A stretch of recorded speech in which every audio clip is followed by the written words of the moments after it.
네, 우리 1번 한번 이제 마무리 해볼게요. 1번 한번 펴주시고요. 이번에 260페이지 생명 시스템 기본 단위 이제 세포부터 다시 한번 가볍게 한번 정리하고 마무리 할게요.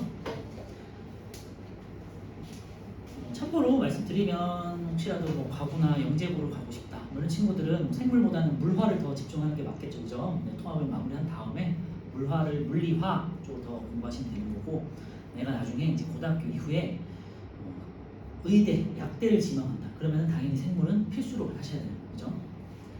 그래서 생물하고 보통 화학을 많이 공부하거든요. 의학대 쪽은. 그리고 내가 뭐 이공계 중에서도 공대 쪽을 희망한다. 그러면 당연히 이제 물리, 화학을 또 하셔야겠죠. 예를 들면 반도체 쪽을 공부하고 싶다. 당연히 물리 공부하셔야지, 그치? 이런 식으로 수학이랑 참고해서 이제 뭐 정하시면 될 것 같고요. 근데 생물이 그만큼 중요하다는 거 말씀드리고요. 통합과학에서는 이제 말씀드렸지만 생물하고 지구학이 조금 생소한 내용들도 있고 양이 많다 보니까 어렵게 느껴지는데요. 내용 자체는 그렇게 어렵진 않아요. 그리고 고등학교 이제 2학년 하시면은 뭐 선택을 할 때 뭐 물화생지를 선택하잖아요. 아니면 뭐 과학 중점 같은 경우는 다 하긴 하겠지만, 그치? 근데 물화가 굉장히 어려워요. 고등학교는.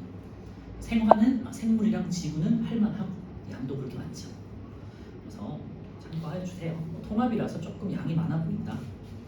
자, 세포는요, 우리 4단계로 구분할 수 있는데, 우리 이제 기본적으로 생명 시스템의 구성 단계 4단계인데, 세포, 조직, 기관, 개체로 할 수 있는데, 우리 동물의 입장에서는 세포, 조직 다음에 기관 개라는 게 있다고 그랬잖아요. 같은 기능을 하는 기관들의 모임, 기관개가 있고요. 소화계, 순환계, 호흡계, 뭐 면역계, 골격계, 뭐 생식계 등등등 많은 뭐 기관개들이 있어요. 이런 것들이 모여가지고 이제 하나의 개체를 이룬다고 했었었고요. 그 다음에 식물 같은 경우는 기관계 대신에 조직이 모여있는 조직계가 있잖아요. 그래서 조직계가 크게 3가지가 있는데, 관다발 조직계, 그 다음에 표피 조직계, 그 다음에 기본 조직계, 이 3개가 있어요. 표피는 말 그대로 잎의 표면을 덮고 있는 조직을 말하는 거죠.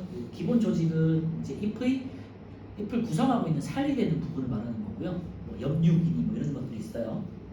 그 다음에 관다발 조직계는 물관하고 체관 2개로 나눠져 있는 그 관이 되겠죠. 그래서 조직계 3가지 정도만 기억하시면 될 것 같고요. 세포 소기관의 기능에서 세포들의 이제 소기관들의 각각의 이름과 역할은 꼭 기억하셔야겠죠.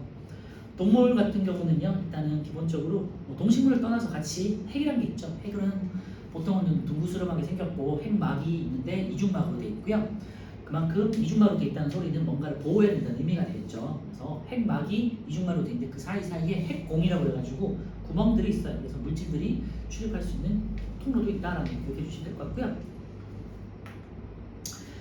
그래서 DNA라든지 유전 물질이 저장된 가장 중요한 부분이 핵이 되겠고, 그 다음에 핵을 주변으로 해가지고 소포체라고 해서 이제 단백질 이동하는 통로가 있어요. 그래서 소포체에는 보통 이제 리보솜이라고 해서 단백질이 번역되는 소기관들이 많이 붙어 있어요. 그래서 단백질이 번역되면 소포체의 통로를 따라가지고 이제 막으로 쌓여서 이제 다른 기관으로 이동이 되죠. 그런 것들도 나왔었고요. 그 다음에 세포막이라는 거는 이제 세포를 둘러싸고 있는 막인데, 얇은 막인데 물질을 교환하는 물질 교환하고 물질 출입을 조절해준다는 그런 뭐 역할이 있겠죠. 그리고 세포막과 핵 사이에 세포질이라고 해서 구성하고 있는 물질들인데 중요한 건 아니고요. 세포질 안에서 여러 가지 세포 소기관들이 있고 물질 대사들이 일어난다라는 것만 기억해 주시면 되고요. 마이토콘드리아와 엽록체가 중요한데요. 동식물에는 모두에 있는 게 이제 마이토콘드리아가 되겠고요.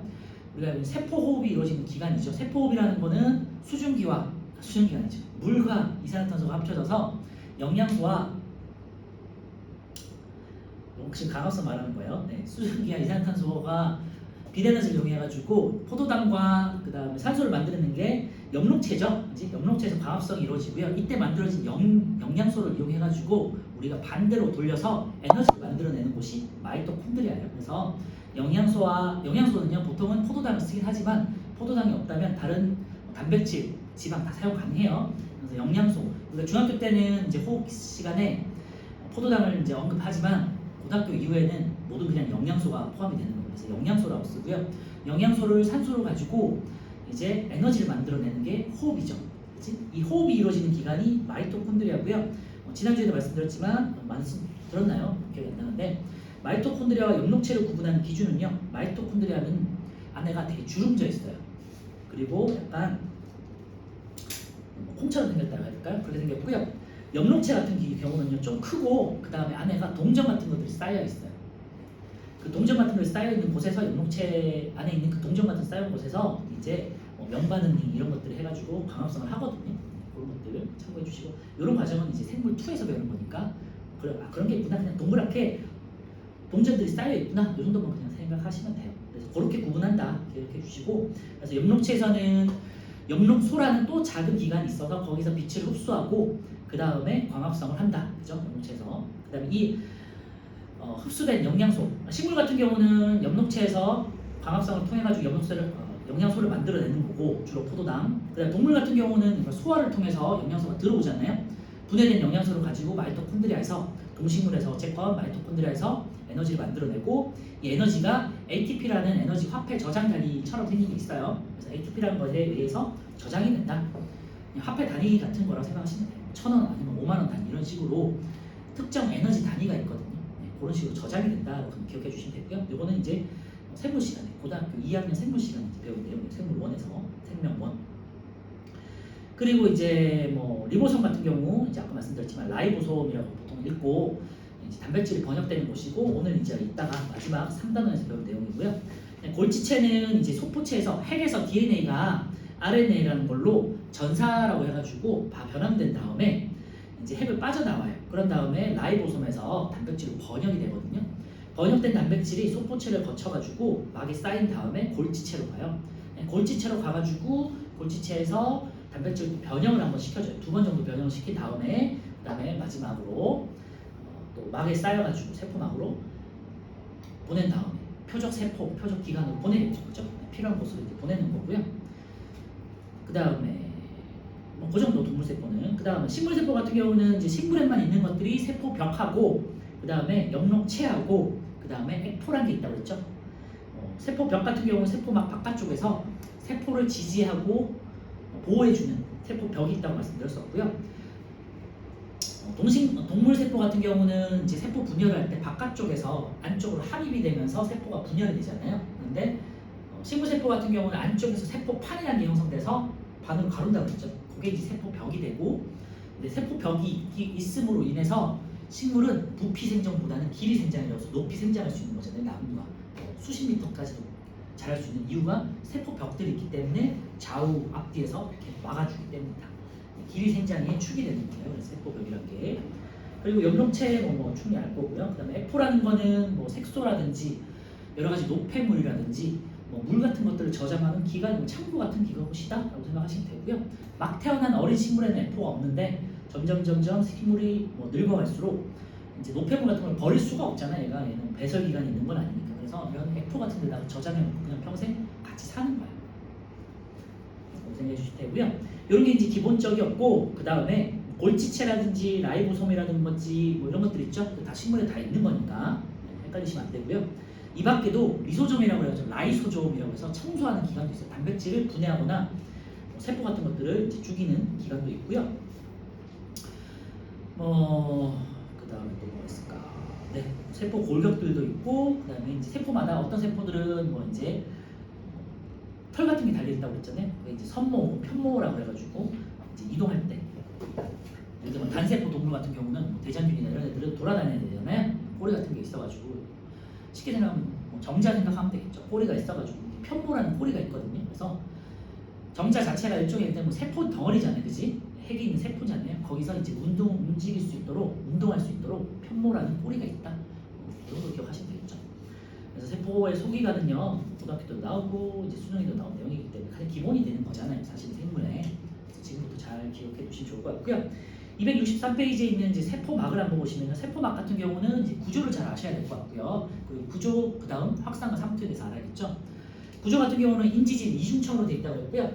인지진이라는 거는 인산 머리가 있어요. 인산이 PO4 3가 마이너스거든요. 그러니까 전하를 띠고 있잖아. 그러니까 물하고 친할 수밖에 없겠죠, 그지? H2라는 게 수소는 양연을 띠게 되겠고요, 양전을 띠게 되겠고 산소는 음전을 띠잖아. 그러니까 전하를 띈 애들이랑 친하단 말이에요. 그래서 인지질에서 인산 머리 부분은 이제 친수성이 되겠고요, 물과 친한 부분. 지질 부분은요, 기름 성분이기 때문에 물과 안 친하잖아. 그래서 인지질 이중청이라는 거는 세포막을 기준으로 안과 바깥쪽에는 이제 인산 머리들이 있고 안쪽에는 지질 성분들로 이제 이중층을 형성하고 있다고 했죠. 근데 이때 지퍼처럼 생긴 건 지퍼처럼 생겼지만요. 세포막에 고정되어 있는 게 아니고 중요한 건요. 유동성이 있다고 그랬죠. 그래서 인지질에 계속해서 이제 그냥 떠다니는 뗏목처럼 생겼다고 생각하시면 되고요. 제가 지난번에 주에는 태평양에 떠 있는 플라스틱 섬 같은 거라고 생각하면 된다고 그랬잖아요. 플라스틱 병들이 섬을 이루고 있잖아요. 어떤 태평양에 가면은 플라스틱 쓰레기 섬이 있잖아.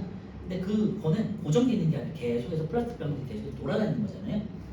그 사이에 예를 들면 드럼통이 있다고 생각해봐요. 요즘 드럼통이 유행인데 드럼통 같은 큰 통로가 있다고 생각하시면 그 통로가 그러면 어떻게 되지? 계속해서 움직이는 거지, 그치? 그래서 그 통로를 이용해가지고 단백질 통로가 있고요. 그 단백질 통로마다 특이한 적합한 이제 분자들 혹은 물질들이 이제 안팎으로 이동할 수 있는 거죠. 예를 들면은 물에 대한 통로가 있고요.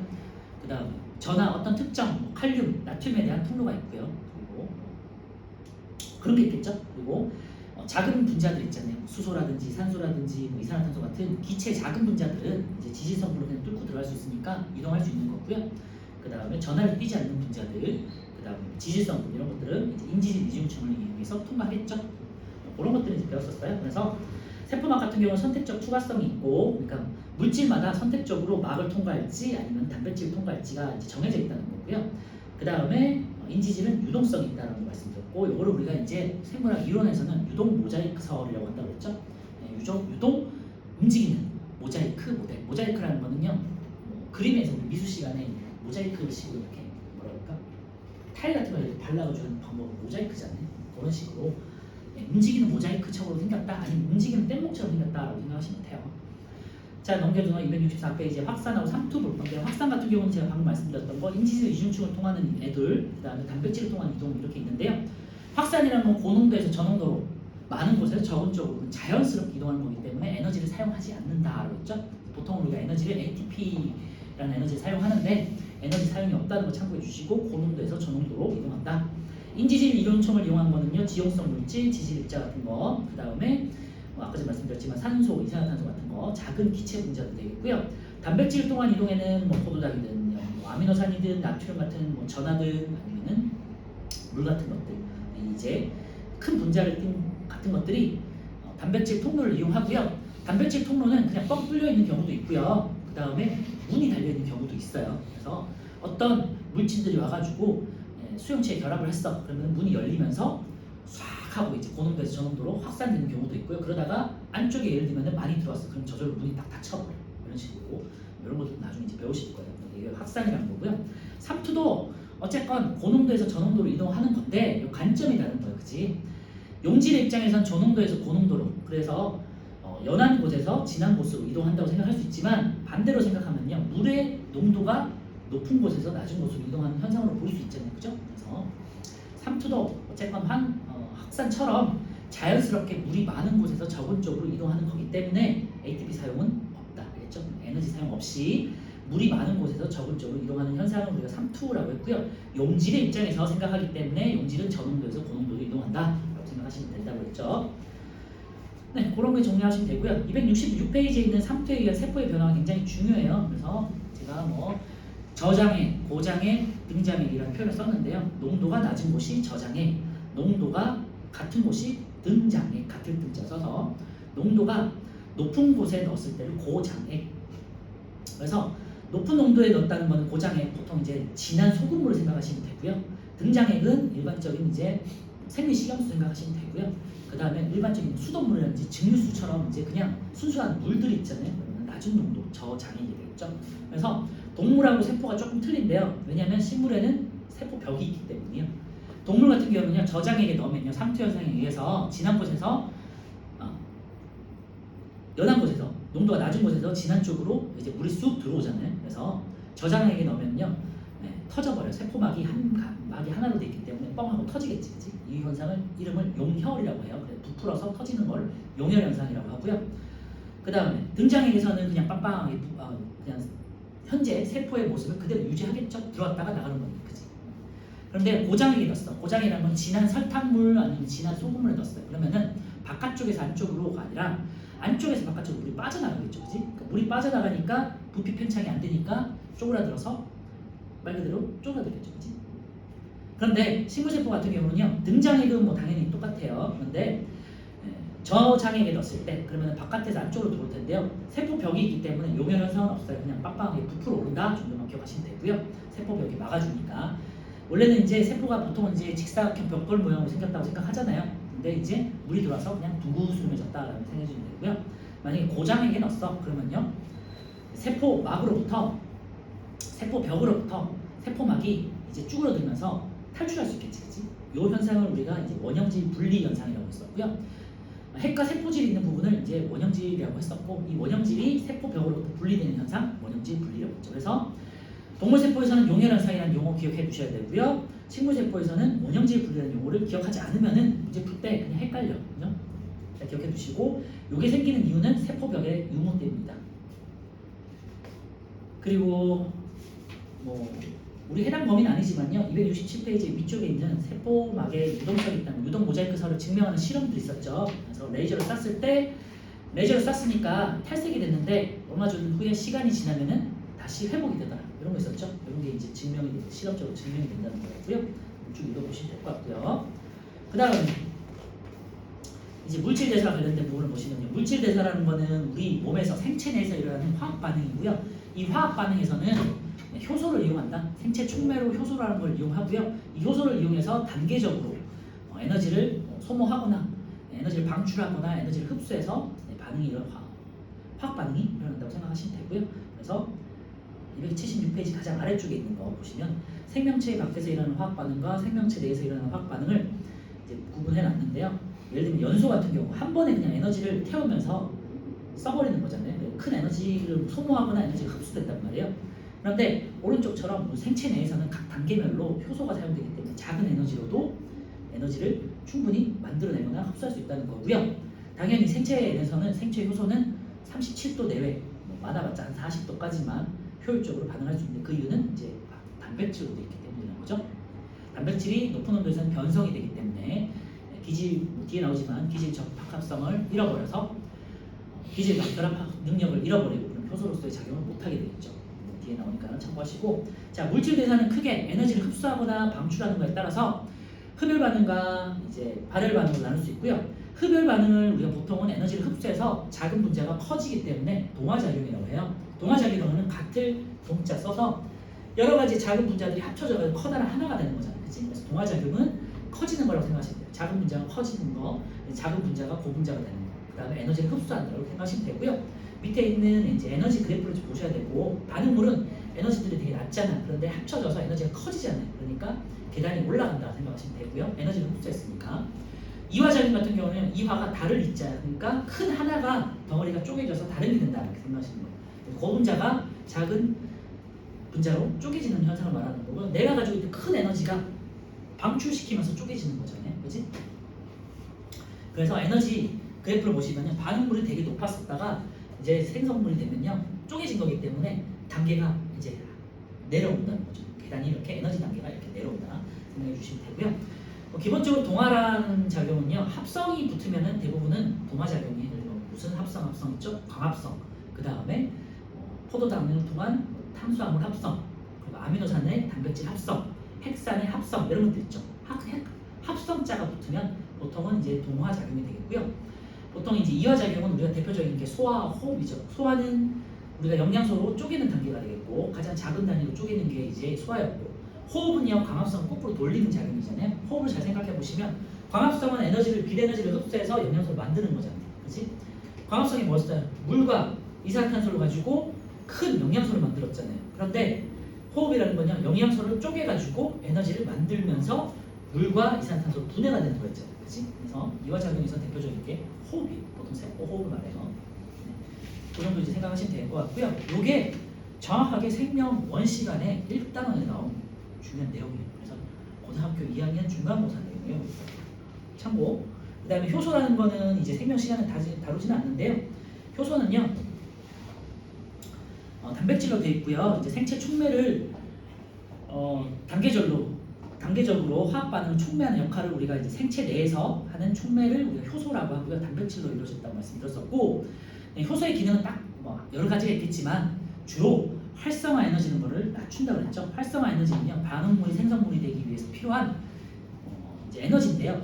반응물이 생성물이 되려면 그 반응물들의 각각의 입자간의 인력들 다 쪼개야 되잖아요, 그렇지? 다 쪼개가지고 생성물을 다시 또 붙여야 되잖아요. 이때 필요한 에너지가 활성화 에너지라고 생각하시면 되고요. 보통은 반응물과 생성물 사이의 에너지 반응열보다 더 많은 에너지가 보통 필요해요. 근데 그 많은 에너지를 줄여주는 역할을 하는 게 효소라는 거고요. 그래서 활성화 에너지의 언덕을 낮춰준다라고 생각하시면 돼요. 이게 이제 개념이니까 잘 생각해 주시면 되고, 언덕을 낮추니까 어떻게 되겠죠? 속도가 반응 속도가 빨라진다. 근데 일반적으로 효소는요, 정효소는 반응 속도를 빠르게 하는 거고 우리가 배우진 않지만 부효소라고 해가지고 속도를 느리게 하는 것도 있어요, 사실. 그런데 우리가 이제 이 단원에서는 해당되는 우리가 이제 통합에서는 빠르게 한다고만 생각해 주시면 돼요, 알겠죠? 그런데 만약에 어떤 문제에 효소는 반응 속도를 무조건 모두 빠르게 한다 하면 틀렸다 이런 거죠. 제 말은요. 그래서 효소의 역할은요, 활성화 에너지를 감소시켜서 반응 속도를 빠르게 한다, 반응 속도를 증가시킨다, 그리고 생체 촉매고 단백질로 되어 있다. 이 정도 기억하시면 돼요. 그리고 효소라는 건 뭐 지난번에 말씀드렸지만 단백질이기 때문에 열과, 그리고 기본적으로 이제 중등 단원에서는 열에 의해서만 변성된다고 생각하시면 되고요. 근데 이제 고등에서 넘어오시면 pH라고 해도 산염기 배우잖아요. 아직 배우지 않았기 때문에 산염이 뒤쪽에 있긴 하지만 제가 pH에 의해서도 변성이 돼요. 기본적으로 그거 생각하시면 돼요. 여러분들 피부에다가 염산이나 황산을 뿌렸다고 생각해 보세요. 그런 거 가끔씩 이제 어떤 사이코들이 길거리에서 테러를 하잖아요. 한 번씩 나와, 그런 애들이. 근데 그러면 어떻게 되냐면 살이 녹잖아요. 단백질이 변성된다는 소리거든요. 그래서 pH, 살이라든지 연기도 마찬가지예요. 우리가 연기는 우리가 되게 보통 생각 안 하는데요. 여러분들 연기를 한번 약한 살이라도 식초 같은 걸 한번 만져보세요. 여기가 미끈미끈하거든요. 그 이유가 뭐냐면 연기가 식초는 산이지. 어떤 게 있을까? 비누도 마찬가지고요. 염기가 된 성분들을 만져보시면요, 어떻게 되면 이게 미끈미끈해요. 왜냐하면 단백질 성분이 녹이기 때문에. 그래서 강한 염기를 만지면 피부가 녹아요. 그래서 절대 만지시면 안 돼요. 예를 들면 수산화 칼륨이니 수산화 나트륨 이런 거 있거든요. 그런 거 절대 만지시면 안 돼요. 그래서 어쨌든 단백질은 열과 pH 등에 의해서 변형이 되고, 변형이 되면요, 반응물과 결합하는 부분을 우리가 기질이라고 하는데, 반응물과 결합하는 애들을 기질이라고 하는데, 기질과 결합하는 부위가 변형이 되겠죠. 그러면서 효소가 작용할 수 없게 돼요. 그거를 이제 활성부위라고 하고, 효소는 그리고 기질 특성이 있고 기질 특이성이 있고, 그 특정 기질에만 반응한다는 거죠. 이게 기질 특이성이라는 용어 한번 잘 기억해 주시고, 처음 듣기 때문에. 그 다음에 효소는요, 단백질로 되어 있는데 분해가 되거나 하지 않고 변형이 되지 않고 하나의 그냥 틀 같다고 생각하시면 돼요. 주형 틀 같은 거라서 기질과 결합한 다음에 얘가 효소의 목적을 활용했다, 달성했다, 그러면 다시 다음 얘를 기질과 떨어진 다음에 다음 기질이 와가지고 또 붙고 또 다음 기질이 와서 붙고 할 수 있다 그랬죠. 그래서 적은 효소로도 예를 들면 소화효소다. 단백질 소화효소가 우리 몸에 그렇게 많지는 않아요. 그런데 단백질 소화효소가 단백질을 소화하고 나가고 이렇게 재사용이 가능하기 때문에 계속해서 적은 효소로도 우리가 뭔가를 분해할 수도 있다라고 생각하시면 돼요. 그래서 효소의 기질 특이성, 효소의 재사용, 그다음에 효소는 단백질로 되어 있기 때문에 변성이 가능하다. 이런 것들 한번 기억해 주시면 됩니다. 네. 효소의 활용 같은 경우는 그냥 한번 외워보면 되는 거고요. 자, 오늘 내용. 자, 이번에는 이제 단백질이 번역되는 걸 한번 볼 건데요. 자, 290페이지의 세포의 정보의 흐름이 되겠고요. DNA라는 건 뭐 앞에서 배웠으니까 간단하게 이제 한번 알아볼 건데, 획내에 있는 유전 정보 물질이 되겠고요. 네, 우리 자손에게 전달되는 부분이죠. 그래서 밑줄만 할게요. DNA는 다수의 뉴클레오타이드가 길게 연결된 폴리뉴클레오타이드 두 가닥이 서로 마주 모여 있는 이중나선 구조이다. 이 앞쪽에서 DNA가 핵산의 합산에 대해서 배웠잖아요. 뉴클레오타이드라는 거 기억나나요? 뉴클레오타이드는 5탄당에 왼쪽 손에는 뭐가 있죠? 뭐가 있니? 인산이 있고요.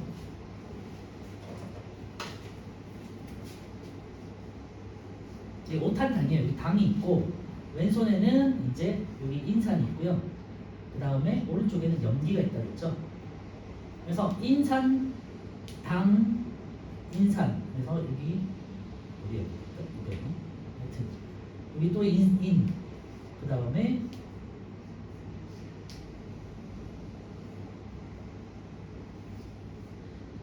당은 오탄당, 이게 오탄당이라서 오각형으로 생겼고요. 그 다음에 왼팔에는 인이 붙어 있고, 오른쪽에는 항상 염기들이 붙어 있어요. A, T, C, G 이런 데는 A, G, C, T 염기들이 이렇게 붙어 있어요. 그 다음에 이렇게 당인산, 당인산 이런 식으로 연결돼 있잖아요. 여기 두 번째, 이렇게 두 번째, 네 번째 이렇게 붙어 있거든요. 그래서 그냥 왼팔, 오른팔 그래서 기억하시면 돼요. 요게 이제 DNA 한 가닥이고요. 안쪽에, 바깥쪽은 아니죠. 반대쪽에 또 이렇게 있는 거야. 돼 있고 여기 이번에는 이쪽에 인, 여기 인, 그 다음에 인산, 그 다음에 얘가 이렇게 오거든요. 이렇게 오거든요. 그래서 이런 식으로 연결돼 있고 이번에는 이제 여기에 염기, 여기에 염기, 여기에 염기. 그래서 이 염기들 간에 수소 결합으로 형성되어 있는 게 DNA잖아요. 그래서 DNA 한 가닥 한 가닥이 바깥쪽 골격은 인산, 당, 인산 골격이 있고 안쪽에 염기들이 보호해 준다고 했잖아요. 그렇지?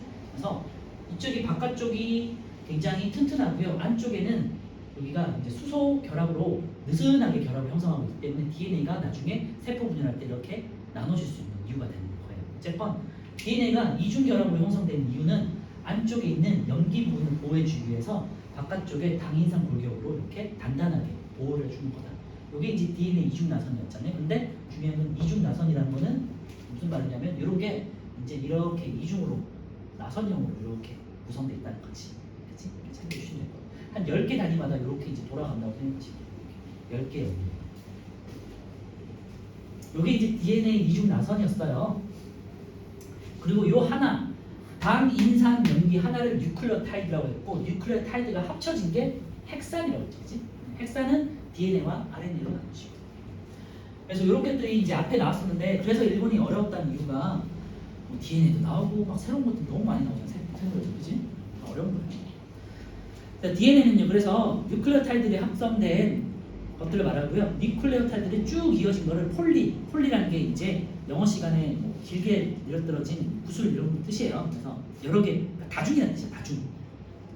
그래서 다중 뉴클레오타이드라는 뜻이거든요. 그러니까 폴리 뉴클레오타이드는 여러 개의 뉴클레오타이드가 합쳐져 있다는 소리고 이게 이제 이중 나선이고요. 그래서 중요한 건요. 단순히 정리하면요. 뉴클레오타이드로 되어 있고 이중 나선 구조다. 이게 중요하겠죠. 거기다 밑줄에 놓으시면 돼요. 다수의 뉴클레오타이드가 연결된 폴리 뉴클레오타이드 두 가닥이 보여있는 이중 나선 구조고요. DNA는 단백질과 결합해서 실 모양 형태로 있는데 여기다 밑줄에 놓으세요. DNA는요. 평소에는 이렇게 그냥 실처럼 이렇게 풀어져 있어요. 실처럼 풀어 있는데 여기 사이사이에 단백질들이 결합해 있어요. 그래서 얘 이름은 히스톤 단백질이라는 거고요. 얘네가 꼬이면 이제 염색차라고 해가지고 이렇게 해서 X자 모양 생긴 걸 보게 되잖아요. 평소에는 실처럼 막 풀어져 있어요. 그런데 이제 세포 분열할 때는 얘가 실처럼 풀려져 있으면 끊어지거나 뭐 꼬이거나 할 수 있잖아요. 그래서 이렇게 단단하게 뭉치게 되잖아요. 이거를 우리가 3학년 때 배웠잖아요, 그렇지? 그래서 평소에는 염색사 형태로 실처럼 풀어져 있다가 세포 분열이 되면은 이제 염색체 형태로 이제 단단한 막대형이 되는데 이때 이거를 감아주는 역할을 하는 게 단백질이에요. 그래서 DNA 사이사이에 항상 단백질들이 있는데 이 이름은 그냥 히스톤 단백질이라고 하고요. 역할은 DNA가 꼬이는 걸 방지해주고 결합할 때 염색체가 될 때 묶어주는 역할을 한다. 네, 거기 이제 밑에 이제 그 실답을 생각하시면 되겠죠, 그지? 그래서 밑에 이제 그림이 있으니까 참고 이따가 볼게요. 그리고 DNA는 단백질과 결합해서 실 모양 형태로 있고요. 평소에는 염색사 형태로 있다가 세포가 분열할 때는 응축되면서 막대 모양 염색체가 되죠. 이런 것들은 이제 앞에서 배웠던 내용이고요. 중학교 때도. 어쨌건 중요한 건 세포 핵 속에 DNA가 저장돼 있고 실처럼 풀어져 있다가 세포 분열할 때는 염색체라는 막대가 된다. 그렇죠? 유전자는요. DNA 이렇게 긴 DNA 사이사이에 이제 몇 가지의 염기들이 있잖아요. 그 염기 몇 개를 유전자라고 해요. 그래서 유전자는 한 DNA에 굉장히 많죠. 수십만, 수백만 굉장히 많게 있어요. 참고해 주시고요. 그리고 DNA는 그래서 특정 부분을 유전자라고 한다. 이 정도만 기억해 주시면 될 것 같고요. DNA 한 분자에는 많은 유전자가 있고 유전 정보는 DNA 특정 부분의 염기서열에 적용된다. 이 정도만 기억하시면 될 것 같아요. 밑줄에 놓으시고요. 이 염기들이 유전 정보를 저장하는 부분이 되는 거예요. 그래서 뭐 우리 염기라는 거는 A, G, C, T를 말하는 거고요. 요거의 배열에 따라서 유전자 정보가 변형이 되는 거죠. 뒤에 가서 이제 나올 거예요. 그래서 유전 정보에 따라서 이 명령에 따라서 다양한 단백질이 합성될 수 있다는 거고요. 그래서 유전자와 단백질과의 관계 이 부분이 뭐 좀 중요할 것 같은데요. 유전자 이상이 생겨요. 어떤 유전자 부분에 특정 부분에 이상이 생기면 단백질을 못 만들어내잖아요. 그치? 단백질로 이루어진 효소라든지 인슐린 같은 호르몬, 그 다음에 헤모글로빈 같은 단백질, 특정 단백질들이 기능을 하는 단백질들이 합성되지 않겠죠. 유전자에 이상이 생기면 뭐 질병에 걸릴 수도 있고요. 뭐 태어난 데 지장이 있을 수도 있고 사산할 수도 있고 그런 병들에 걸릴 수가 있다는 거죠. 그래서 유전자는 단백질로 버전된다는 거를 그냥 말해주는 내용이고요. 밑에 보시면 단백질은 뭐 쭉이 있는데요. 가장 아래쪽에 유전자의 유전 정보에 따라서 합성된 단백질이 특정 기능을 수행함으로써 형질이 발현된다. 이 정도만 밑줄에 놓으시고요. 그래서 이제 그거를 이제 뒤쪽에서 배울 거니까 이제 그렇게만 참고해 주시고 밑에 이제 그림 보시면요. 세포 안에 이제 어떤 특정 핵이 있고요. 그 안에 이제 염색체들이 있죠. 염색체에 대해서는 우리 나중에 또 있을 거고요. 염색체는 뭐 단백질로 염색체 안에 DNA와 단백질이 있다는 걸 볼 수 있고요. DNA를 감싸주는 역할을 하는 게 단백질이다. 이름은 히스톤 단백질이라고 해요. 참고만 주시고 DNA 특정 부분들을 우리가 유전자 A, 유전자 B 뭐 등등을 하고 이 유전자 A가 번역이 되면 단백질 A, 유전자 B가 번역되면 단백질 B가 되고요. 특정 뭐 기질과 결합해가지고 역할을 한다는 거죠, 그렇지? 네, 오른쪽에 있는 유전자 형질 발현. 그럼 유전자라는 게 어떻게 단백질로 형질 발현이 되는지를 보시면요. 형질이라는 거는 각각의 이제 특징과 모양 같은 걸 말하는 거잖아요. 그치? 예를 들면 눈의 색깔이라든지 아니면은 털의 길이라든지 털의 무늬라든지 이런 것들 있지. 이런 거를 형질이라고 하잖아. 그래서 DNA 유전자에 저장된 유전 정보에 따라 세포에서 다양한 종류의 단백질이 합성된다. 그리고 여기다가 밑줄하시면 될 것 같아요. 각각의 단백질이 특정 기능을 함으로써 여러 형질이 다양하게 나타난다. 이 정도 그냥 상식적인 내용이니까 참고해 주시면 될 것 같아요. 그래서 DNA에 저장된 유전 정보에 따라서 단백질이 형질로 발현된다. 이렇게 기억해 주시면 되고요. 그래서 이제 밑에 있는 예를 보시면요. 멜라닌 합성 효소 유전자 A가 있고요. 멜라닌 합성 효소 유전자 B가 있어요. 사람마다 동물마다 이런 유전자마다 조금씩 다 다르잖아요. 그치? 그래서 첫 번째 있는 애 같은 경우는요. 유전자 A 같은 경우는 이제 멜라닌 합성 효소를 굉장히 많이 만들어낼 수 있는 애야. 그러니까 멜라닌이 많이 만들어진 멜라닌이라는 건요. 색을 결정하는 호르몬이거든요. 그래서 멜라닌이 많아 그러면 까맣게 되는 거고요. 우리 사람 같은 경우도 멜라닌이 많다 그러면 눈의 색깔이 되게 까맣게 되는 거고요. 멜라닌이 적어 그러면 이제 눈의 색깔이 조금 갈색이 되겠죠. 아니면 이제 북유럽 사람들 같은 경우는 파란색, 청록색, 에메랄드색처럼 회색, 좀 다양한 색깔이 나타나죠. 이쁜 색. 그거는 멜라닌이 부족해서 나타나는 현상이고요. 햇빛이 부족하기 때문에 나타나는 현상이에요. 밑에 이제 멜라닌 합성 효소 유전자 B의 같은 부위인데 마침 유전자가 좀 달라서 유전자 용기가 조금 달라가지고요. 색깔을 많이 못 만들어내는 거예요. 그래서 멜라닌 합성 효소를 많이 못 만들어내고요. 그럼 적은 양의 멜라닌이 합성되면서 당나귀나 말이 이제 흰색을 띈다 이런 경우가 되겠고요. 이 멜라닌을 합성하는 세포가 뭐 문제가 생겼어. 그러면은 여러분 알고 있듯이 여기 피부가 하얀 사람들 있잖아요. 알비노라고 해가지고 그런 유전자에 문제가 생기는 멜라닌 합성 효소를 만드는 유전자에 이상이 생기는 경우 이제 돌연변이가 되는 게 알비노라고 해가지고 사람도 피부가 되게 하얀 사람들 가끔씩 요즘 잘 못 봤는데 저 때는 그런 친구들이 한 반에 한 학교에 한두 명씩 꼭 있었거든요. 요즘 좀 덜한 것 같고 동물들은 그런 경우 있잖아요. 뭐 백호랑이라든지 아니면 갑자기 흰색 동물들이 나타났다는 그런 말 나오잖아요. 그게 멜라닌 합성 요소가 많이 못 만들어지거나 돌연변이 생겨서 그런 경우를 생각하시면 돼요. 오른쪽에 이제 멜라닌은 흑갈색 알갱이 색소이고요. 피부, 털, 눈의 홍채 등이 존재한다. 그래서 색을 결정한다. 진한 색을 결정한다고 생각하시면 돼요. 그래서 유전자에 따라서 단백질의 합성량이 달라질 수 있고요. 그러면은 단백질에 의해서 형질이 다르게 나타날 수 있다. 기억해 주시면 될 것 같습니다. 네, 밑에는 뭐 똑같은 내용이니까 넘어가고요. 이런 것들이 이제 자손에게 전달되는 거예요. 자, 유전 정보의 흐름에서 생명 중심 원리에다가 이제 별표 쳐놓고요. 생명 중심 원리는 센트럴 도그마라고 하는데 DNA 이중 나선을 발견한 과학자가 왓슨과 크릭이라는 사람이에요. 왓슨과 크릭. 근데 그 중에서도 크릭이라는 사람이 요 이제 센트럴 도그마를 주장하였고요. 지금 현재 생명과 관련된 내용에서는 가장 핵심으로 받아들이고 있는 내용이에요. 네, 핵심은요. DNA가 아까 말씀드렸지만 RNA가 되고 RNA가 단백질로 번역된다는 어떻게 보면 되게 간단한 내용인데 이거를 이제 체계적으로 정리한 사람이 되겠고요.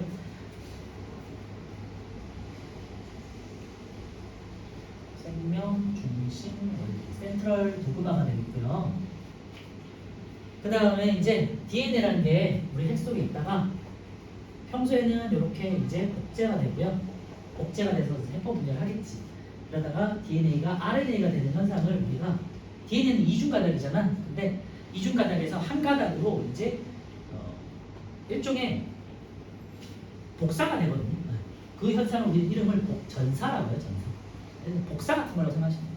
복사는요, 한쪽이 딱 눌렀을 때 반대가 되는 거잖아요. 그치? 네.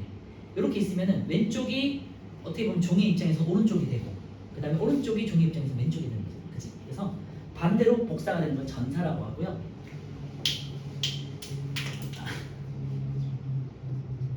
한 번씩 DNA와 RNA는 같은 핵산인데요. 핵산이 단백질이라는 아예 전혀 다른 물질로 되기 때문에 요거는 같은 비슷한 물질이잖아요. 뉴클레오타이드로 된 걸로. 근데 얘는 다른 물질이기 때문에 아미노산으로 된 거잖아.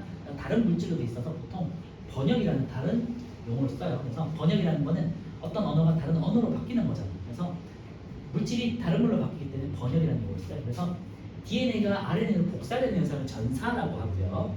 그 다음에 RNA가 단백질로 번역되는 뭐 이렇게 변형된 RNA가 단백질로 만들어지는 걸 번역이라고 하고요. 이때 RNA가 단백질로 번역되는 소기관이 아까 전에 했지만 라이보솜이라고 해요. 그 다음에 전사는요, 이거는 그냥 효소의 도움으로 이루어지는데 효소 이름까지 외울 필요는 없고요.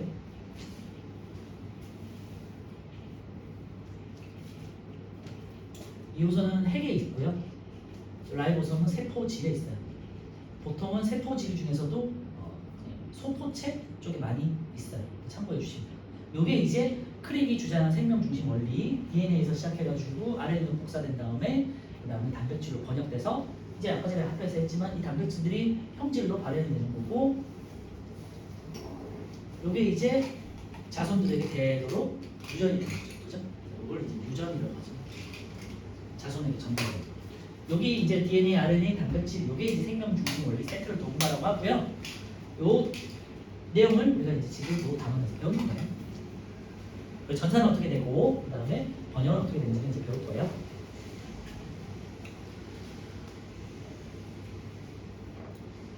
첫 번째 전사는요, 제가 이제 뭐 말씀드렸지만 DNA 유전 정보가 RNA로 전달 혹은 복사되는 현상이고요. 오른쪽에 있긴 한데 제가 조금 가볍게 좀 메모를 할게요. 필요하신 분들은 작성해 주시면 될 것 같고요. 전사 자, 1단계이고요. DNA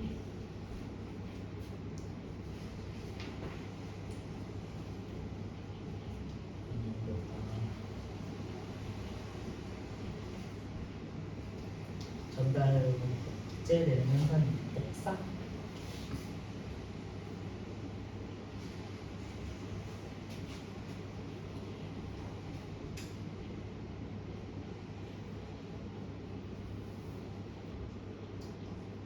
요거 그냥 쉽게 생각하시면 그거 생각하면 되는데요. 뭐 칼 같은 거 만들 때 칼이라든지 어떤 철로 된 도구를 만들 때 주형이 되는 틀이 있잖아요. 거기 틀에다가 센 불을 부어가지고 식힌 다음에 칼을 만드는 거잖아요. 그치?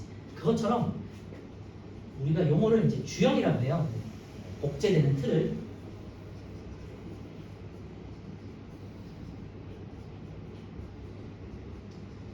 그래서 DNA가 이제 이중 가닥이 있잖아요. 이렇게 이제 이중 가닥이 있는데 여기가 염기들이 이렇게 있는 거 아니야? 그래서 A라는 가닥과 B라는 가닥이 있는데요. 예를 들면은 B라는 가닥을 우리가 이제 주형 가닥으로 쓸 수 있겠죠. 틀을 만드는 거야, 틀. 그러면은 이게 DNA야. 이 DNA가 주형 가닥을 가지고 여기에 대해서 반대쪽이 되는 거를 이렇게 이제 만들어내는 거예요. 예를 들면 얘가 예를 들면 A, T, G, C가 있어요. 그러면은 A, T, G, C라는 주형 가닥에 대해서 얘는요, A는 원래는 T가 돼야 되는데 RNA에서 T가 없고 U가 있잖아요, 그치? 그래서 U. 그 다음에 T에 대해서는 A. 그 다음에 G에 대해서는 C. C에 대해서는 G. 이런 식으로 반대편으로 찍어낼 수 있겠죠, 그치? 그죠? 이게 이제 RNA가 되는 거예요. 그래서 주형 가닥에 대해서 반대되는 염기들이 이렇게 찍어서 나오는 거예요. 말 그대로 뭔가 복사한 느낌이잖아요, 그죠? 그래서 이제 전사라는 느낌을 쓰고요.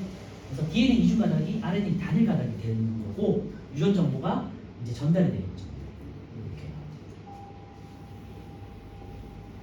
그래서 주역이 되는 DNA 가닥과 우리가 이제 상보라는 표현을 써요. 반대되는 표현은 상보적인. 그러면은 A는 T에 대해서, A는 U가 되겠고, 그 다음에 G는 C에 대해서 이런 식으로 상보, 서로 반대되는 부분을 상보라고 해요. 상보적인 이 서열을 갖는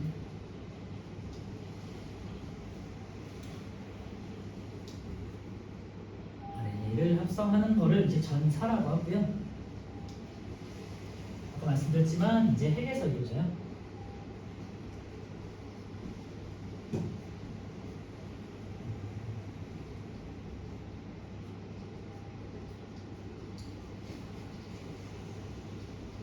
네, 이게 전사가 되겠고요. 이번에는 2단계 번역을 한번 써볼게요.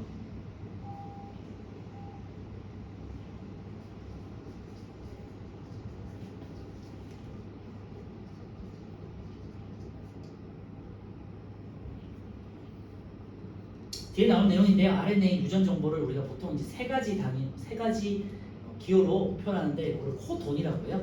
여기는 용어가 어려워. 그래서 용어 정리 잘 하셔야 돼요. 뒤에 나오니까 아 이런 게 있구나. 일단 보시고요. 염기 세 개를 코돈이라고 해요.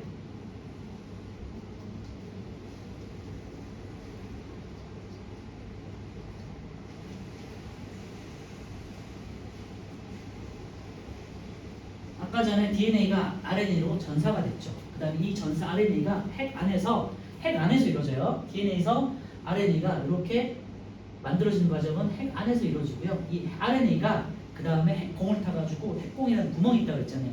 그 구멍을 따라서 이렇게 밖으로 빠져나와. 빠져나온 다음에 이제 활면 소포체, 그러니까 소포체 쪽에서 소포체들이 리보솜이 만들어졌잖아요. 라이보솜들이. 라이보솜과 결합해가지고 그때 단백질을 만들어요. 그 소포체에 있는 라이보솜에서 단백질을 만들어낸 다음에 이 단백질들이 소포체를 따라서 통로를 따라가지고 이동을 해가지고 이제 골지체를 만들었죠. 그죠? 복잡해.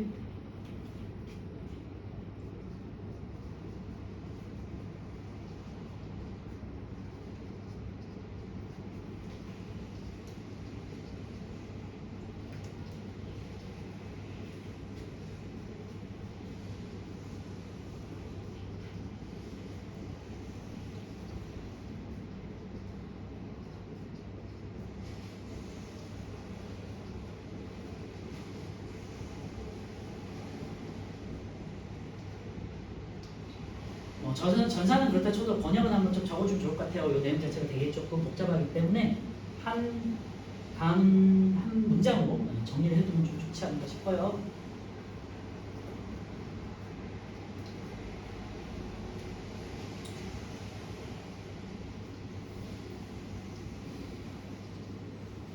우리 앞쪽에 또 이제 단백질의 합성에 대해서 나왔었는데요. 펩타이드 결합이 합쳐져서 폴리펩타이드가 되잖아요. 그 폴리펩타이드를 우리가 단백질이라고 하는데 폴리펩타이드가 이렇게 결합되면서 순서대로 연결되어 있는 거를 우리가 이제 번역된다라고 하는 용어죠.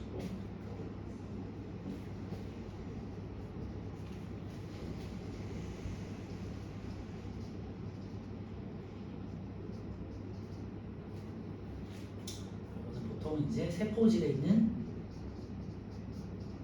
보통은 소포체에서 구성이 되고요. 혹시 이거 아닌지 모르겠는데 라이보솜 막이 있을까 없을까? 대부분의 세포 소기관은 막이 있어요. 그치? 핵도 이중막이고 마이토콘드리아, 유목체 다 이중막이거든요. 근데 단백질을 만들어내는 라이보솜은 그냥 단백질 덩어리 두 개가 있기 때문에 라이보솜은 위쪽에 큰 단백질 덩어리가 하나 있고요. 아래쪽에 작은 단백질이 있어요. 이 사이에 RNA가 끼어 들어가지고 이제 번역이 되는 거거든요. 단백질 덩어리이기 때문에 막이 없어요. 알겠죠? 이런 것들도 그냥 참고해 주세요. 라이보솜은 막이 없다. 그래서 전사라는 거는 핵 안에서 DNA가 RNA로 유전 정보가 전달되는 현상을 말하는 거고요. 효소에 의해서 이루어지고 번역 같은 거는요. 세포질에서 RNA가 단백질로 새로운 물질로 합성이 되는 건데 보통 이걸 우리가 폴리펩타이드라고 하잖아요. 펩타이드 결합이 쭉쭉쭉쭉 이어진 거. 아미노산들이 합쳐져 가지고 아미노산들이 합쳐진 거를 우리가 펩타이드라고 하고요. 이 펩타이드가 이어진 거를 폴리펩타이드 사슬이라고 하고, 얘네가 어떤 4차원의 구조를 가지기 시작하면은 이제 단백질이라고 합니다.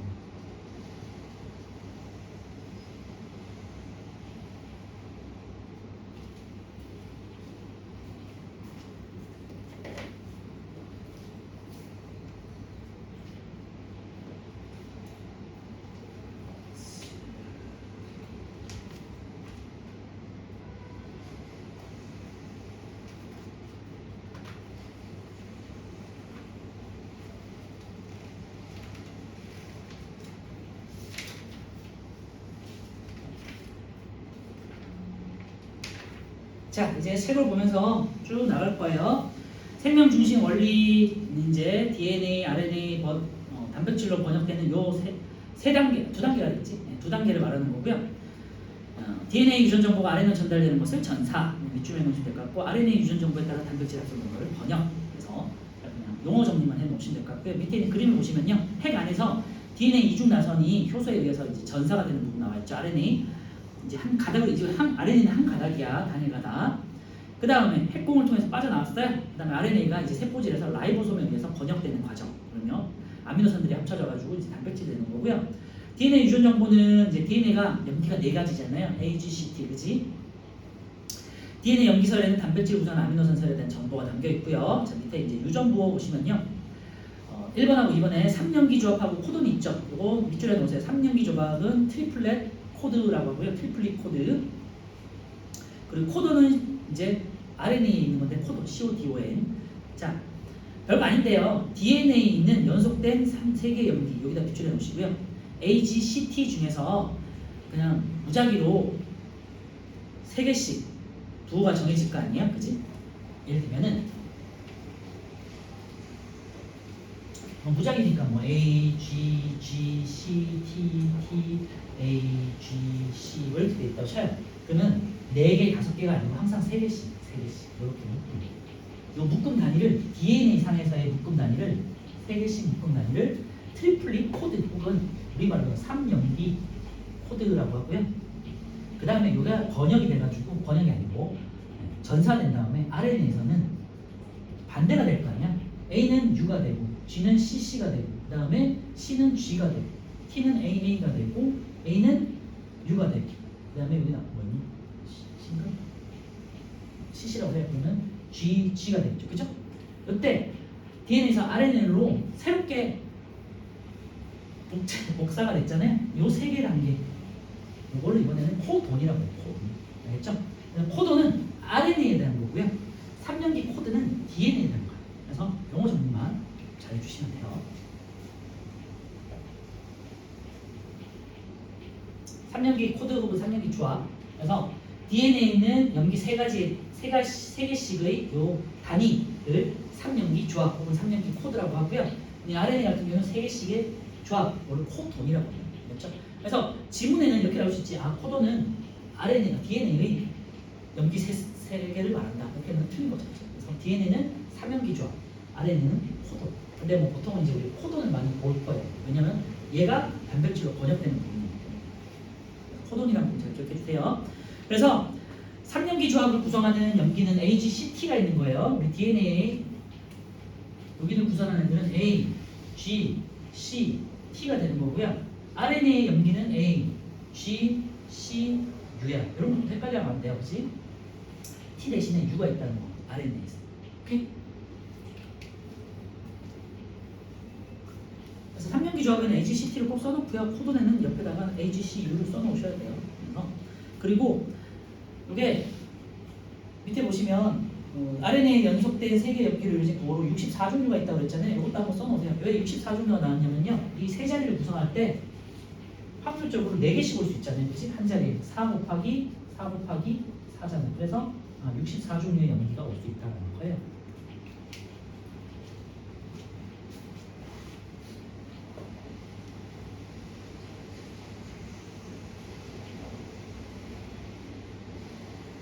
근데 DNA라는 건요, 뭐 RNA, DNA가 번역되는 이제 전사된 RNA 같은 경우는요, 이런 한 단위마다 64개씩 올 수 있는 거예요, 종류가. 그치?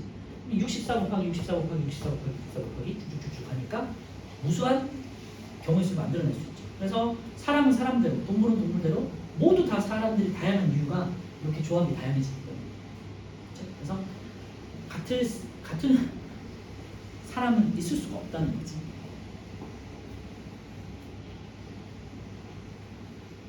밑에는 이제 유전부를 이루는 염기의 수가 이제 그 내용이 되겠고요.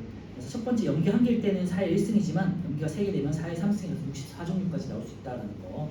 그래서 세 번째 줄에 제일 밑에 보면 따라서 유전보호는 염기 3개의 조합으로 이루어지고 이거를 3염기 조합이라고 한다. 그래서 참고로 말씀드리면 사람은 사람대로가 아니라 모든 동물은 똑같은 유전 코드를 가지고 있어요. 그래서 우리와 대장균, 우리와 바퀴벌레 똑같은 암호 체계를 가지고 있어요. 그것도 신기하죠.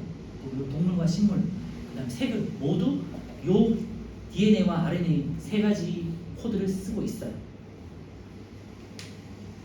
그리고 왼쪽에 보시면요, 코드원이라고 해가지고 아까 전에 이제 방금 했던 RNA의 연속된 세개 염기를 말하는 건데 64종류의 코돈이 있고요. 아미노산을 지정하는 코돈 61종류라고 되어 있죠. 나머지 3개는 뭐냐? 게시 코돈이라고 해서 단백질을 번역하게 만드는 코돈이 3개가 있어요. 이게 게시 코돈은 1개고 종결 코돈이 이제 3개가 있는데 그거 한번 그냥 메모만 해놓으세요.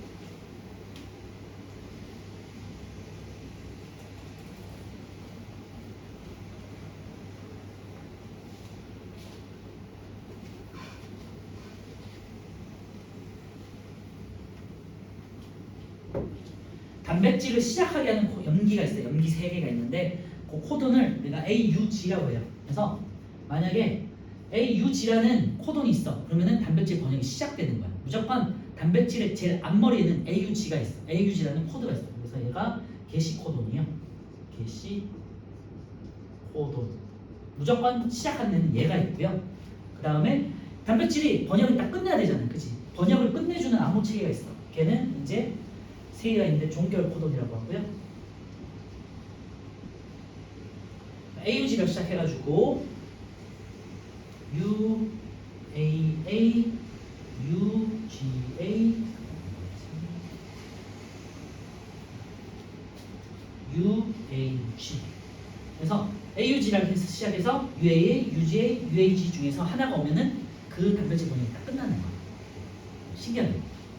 그래서 그런 식으로 명령 체계가 딱 정해져 있다. DNA에서 RNA 넘어갈 때 RNA가 단백질로 번역될 때 이렇게 항상 AUG로 시작해가지고 끝날 때는 그 사이에는 무수히 많은 염기들이 있겠지. 그 다음에 번역이 되고 마지막에는 항상 UAA, UGA, UAG 중에서 하나가 딱 있다는 거지. 그죠?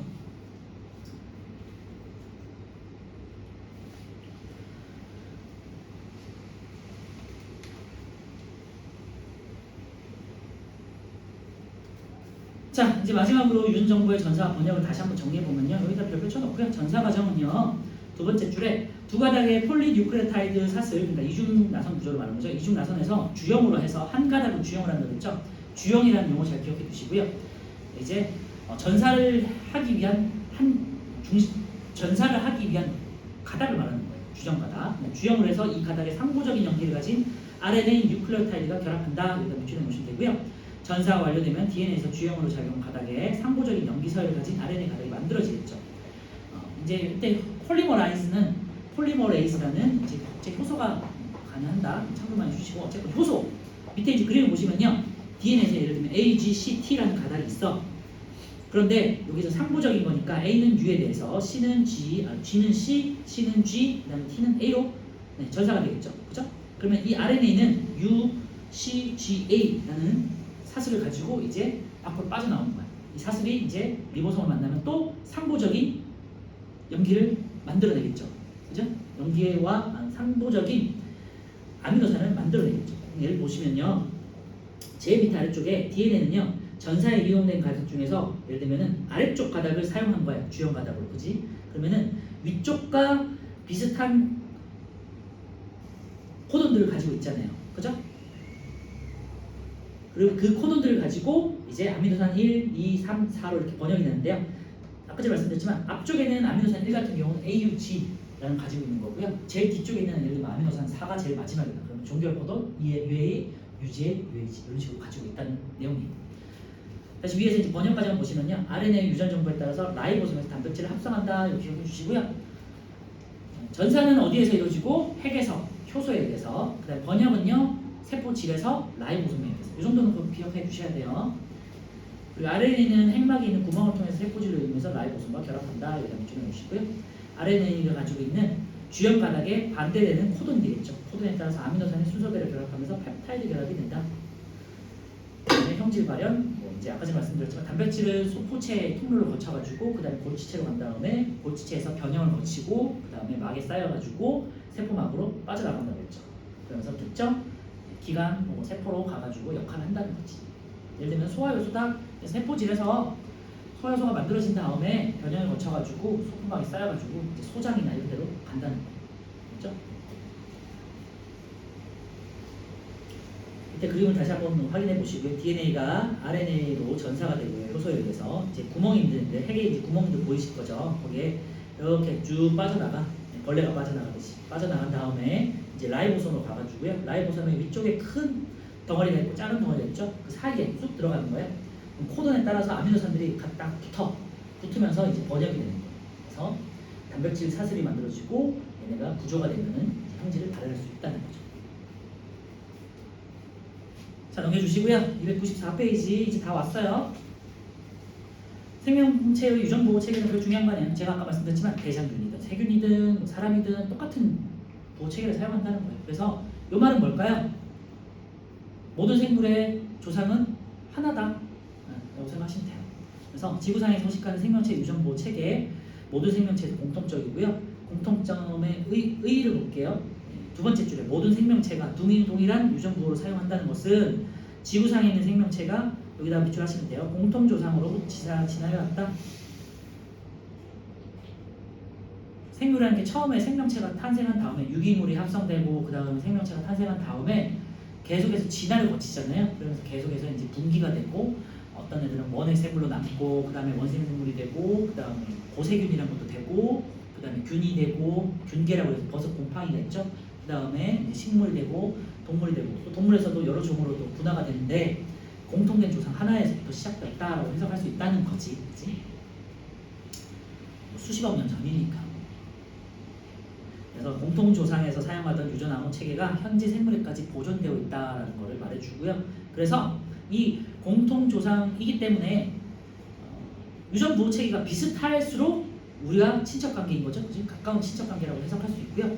유전 아미노산의 그러니까 염기 서열이 복잡할수록 그리고 서로 다를수록 먼 친척 관계라는 게 되겠죠.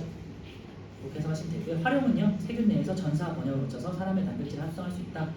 그래서 예를 들면 대장균이나 세균 안에다가 인슐린을 번역할 수 있는 효소를 집어넣으면 대장균에서 예를 들면은 세균을 인슐린을 합성해. 그 인슐린을 우리가 복제해가지고 공장에서 만들어낸 대량으로 만들어낸 다음에 인간에다가 넣을 수 있겠죠, 그렇죠? 그렇게 써먹을 수 있다는 얘기예요. 밑에 이제 대장균에서 사람의 인슐린을 생산하는 과정을 나오는데요. 보리 모양의 DNA라고 있는데요. 핵이 없는 그냥 약간 불필요한 여러 가지 DNA들을 보통 대장균에서는 플라스미드라고 해요. 작은 소형 DNA, 핵이 없는 작은 DNA를 말하는 거고요. 이 DNA를 자른 후 사람의 인슐린 유전자를 끼워넣어요. 그러면은 얘가 알아서 복제를 하겠죠. 그래서 제조업 DNA를 만들 수 있고요.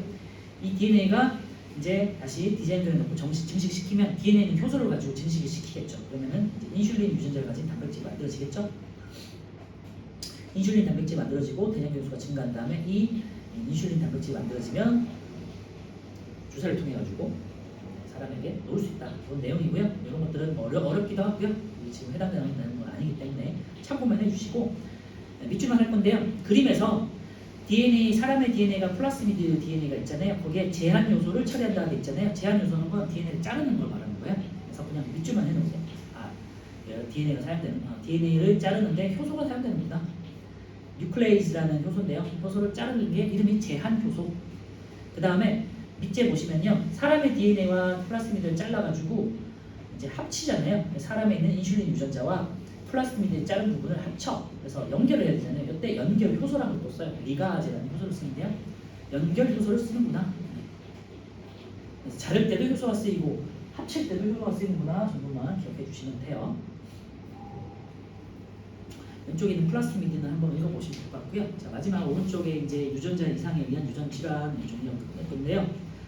유전자라는 건 DNA는 특정 부위들이잖아요. 아까 말씀드렸지만 특정 유전자 부위에서 만약에 이상이 생겨 어떤 뭐 이렇게 자외선을 잘못 쓴다든지 아니면 방사선을 쓴다든지 아니면 뭐 유전적으로 좀 병에 걸린다든지 아니면 크게 다친다든지 해서 유전자에 문제가 생겨 그러면은 이 단백질을 번역하는 유전자에 문제가 생기면은 단백질 자체가 번역이 잘 안 되겠죠. 그러면서 질병이 생길 수 있다는 거고요. 유전자 이상에 의해서 단백질이 문제가 되고 유전 질환이 발생한다. 이게 이제 유전자 이상에 의한 유전 질환이 되고요. 네, 우리 뭐 가장 큰 내용 중에 하나가 남모양 적혈구 빈혈증이라고 있는데 거기다 이제 밑줄에 놓으시고요. 원래 적혈구는 도넛 모양 혹은 원반 모양으로 빵빵하게 생겼잖아요. 그런데 남모양으로 적혈구가 찌그러지면서 빈혈을 일으킬 수 있다는 내용이거든요. 이게 어디서 봤는데 앞에서도 봤었던 것 같아요, 그죠? 그래서 헤모글로빈 유전자의 염기 한계 보통은 이제 유전자 한계가 발린이라고 해가지고 굉장히 작은 글루탐산이라고 해서 굉장히 큰 아미노산이 있는데 얘가 발린이라는 아미노산으로 바뀌어버려요. 어떤 유전자 이상에 의해서 뭐 질병에 걸렸든지 뭐 문제가 생겼어, 고장이 났어. 그래서 유전자에 뭔가가 이상이 생겨가지고 글루탐산이라는 아미노산 대신에 발린이라는 아미노산으로 만들어 버려요. 그러면 글루탐산은 되게 큰 아미노산이고요. 발린은 되게 조그만 아미노산이에요. 그러면은 단백질 사슬에 큰 게 있다가 작은 게 생기면 어떻게 돼요? 단백질이 쪼그라들죠, 그치? 그게 이제 밑에 이 그림이 나와 있어요. 보시면요, 정상 헤모글로빈 유전자가 번역될 때는요, 전사된 RNA가 정상 아미노산으로 번역이 되면서 글루탐산이라고 쓰였죠. 알 필요는 없어요. 그냥 정상 아미노산 중에 글루탐산이라는 게 있구나. 아미노산이 20가지나 있기 때문에 우리가 외울 수도 않아요. 그 중에 글루탐산이 원래는 글루탐산이 들어가야 될 자리에 오른쪽에 보시면요, 다른 아미노산은 발린으로 교체가 된 거야. 그러니까 잘못 번역이 된 거죠, 그지? 그러면은 원래 글루탐산은 크다고 그랬잖아요. 근데 발린 조그만 애가 생기기 때문에 정상 헤모글로빈보다 돌연변이 헤모글로빈이 생겼는데 되게 쭈글쭈글해지는 거예요. 찌그러지는 거야. 그러니까 원래 적혈구는 이렇게 이제 원반 모양으로 생겼잖아요. 빵빵하게, 그지? 그런데 얘가 쭈글쭈글 이렇게 쭈글쭈글해지는 거예요. 글루탐산 하나가 발린으로 바뀌면서 얘가 결합력이 팽팽한 걸 놓치고 이렇게 쭈글쭈글해지는 거예요. 그치? 그래서 밑에 보시면요, 이 쭈글쭈글해진 모양이 약간 이제 남 모양으로 변한다 해가지고요, 남 모양 적혈구라고 하고요. 남 모양 적혈구 자체는 이제 동그라면 혈관을 잘 통과할 수 있잖아요. 미끄러지면서 통과할 수 있잖아요. 그래서 적혈구가 동그랗게 생긴 이유가 혈관을 잘 통과하기 위함인데, 만약에 남 모양처럼 생겨요. 그럼 어떻게 되냐면 혈관에 막혀버려요. 혈관을 막히면요, 산소 공급을 잘 못하잖아, 제때. 그래서 빈혈이 생기는 거거든요. 그래서 원래는 위에 보시면 다시 한번 정리할게요. 헤모글로빈 유전자 염기 한계가 바뀌어서 돌연변이가 생겨. 이때 적혈구가 찌그러져서 남 모양이 되고요. 세 번째 줄에 여기다 밑줄하시면 돼요. 적혈구 자체가 기능을 잘 못하니까 수명이 짧고요. 산소 운반 능력이 떨어지면서 빈혈을 일으키죠. 거기다 밑줄에 보시면 돼요. 그래서 아프리카나 중동 지역에 사는 사람들 중에 이런 병에 걸린 사람들이 많이 있다고 해요. 환경적으로. 그래서 이 사람들은 남 모양 적혈구 빈혈증에 걸려서 되게 운동도 잘 못하고 피식피식 쓰러지고 코피도 잘 나고 하는 사람들이래요, 평소에는. 그런데 이 지역에 만약에 말라리아 알죠? 목에 의해서 옮겨지는 말라리아가 생기면요, 이 말라리아 여기 나와 있나? 네, 모기들이 어디다가 알을 낳냐면 적혈구에다 알을 낳아요. 그러면은 정상적인 적혈구에다가 알을 낳는 모기들은 얘네가 원충이라고 하는데 이 원충이 자라가지고 적혈구를 터뜨리고 나오겠죠. 그러면 이 사람들이 어떻게 말라리아에 걸려가지고 사망도 할 수 있단 말이에요. 그런데 이 적혈구가 남모양 생긴 남모양 적혈구 빈혈증에 걸린 사람들은요, 모기가 말라리아 모기들이 적혈구에다 알을 낳아도 알이 태어날 수가 없겠지. 그지? 기본적으로 적혈구가 기능을 잘 못하니까. 그래서 원충들이 잘 자라지 못하고 그냥 다 죽어버려요. 그러면은 아프리카나 중동 지역에 사는 사람들 중에서 만약에 그 지역에 말라리아가 번성을 했다, 이 사람들은 오히려 정상인들보다 살아남게 돼요. 그래서 실제로 아프리카랑 뭐 적도가 아니라 아프리카랑 중동 지역에 사는 사람들 중에 이 적혈구 남모양 적혈구 빈혈증을 가지고 살아가는 사람이 생각보다 많대요. 왜냐하면 말라리아라는 질병 때문에. 이 사람들은 오히려 말라리아에 대해서는 되게 강한 거잖아요. 평소에는 되게 약하지만 말라리아에 대해서는 내성이 있기 때문에 그래서 그 지역 사람들 중에서는 이 남모양 적혈구 변이점을 가진 사람들이 많이 살아남아서 유전적으로 많이 전달이 됐다고 해요. 그런 내용이에요. 그래서 유전자 이상이 생기면 단백질의 모양이 변하고 그럼 단백질의 기능을 잘 못하면서 어떤 특징, 형질이 문제가 생겨서 유전자 병이 생길 수 있다는 거예요.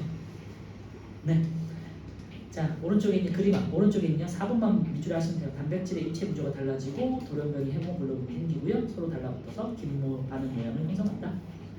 밑에 5번은요. 세포 모양이 달라지면서 적혈과 찌그러지는 이상 형질이 나타나고요. 거기다 밑줄에 놓으시고 정리 6번 남모양 적혈구는 수명이 짧고 산소를 운반하는 능력이 떨어지겠죠. 그러니까 빈혈을 일으키고요.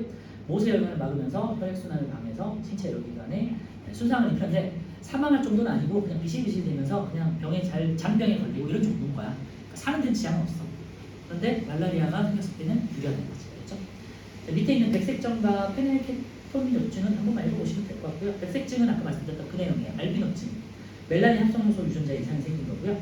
페닐케톤요증은 우리가 굉장히 중요한 내용이긴 하지만 참고만 하세요. 이건 어렵기 때문에 페닐알라닌 분해 요소라는 게 있는데요. 이 유전자에 이상이 생겨. 그럼 페닐알라닌이라는 게 분해가 안 되겠죠. 근데 페닐알라닌 자체는 괜찮은데요. 이 페닐알라닌이 체내에 축적되면서 페닐케톤이라는 걸로 변해요. 이 페닐케톤으로 변하면요. 뇌를 굉장히 공격을 해요. 산을 띠고 있기 때문에 케톤이 산을 가지고 있거든요. 그래서 산이기 때문에 우리 뇌를 파괴를 시켜. 그래서 뭐 지적 장애라든지 여러 가지 문제가 생긴다는 뇌에 문제가 생겨서 그런 내용이고요. 뒤에 있는 뭐 생명 중심 원리 한번 읽어보시면 될 것 같고요. 네, 좀 쉬었다가 어려웠는데 문제 풀고 이제 2단원 그래도 조금 하고 마무리할게요.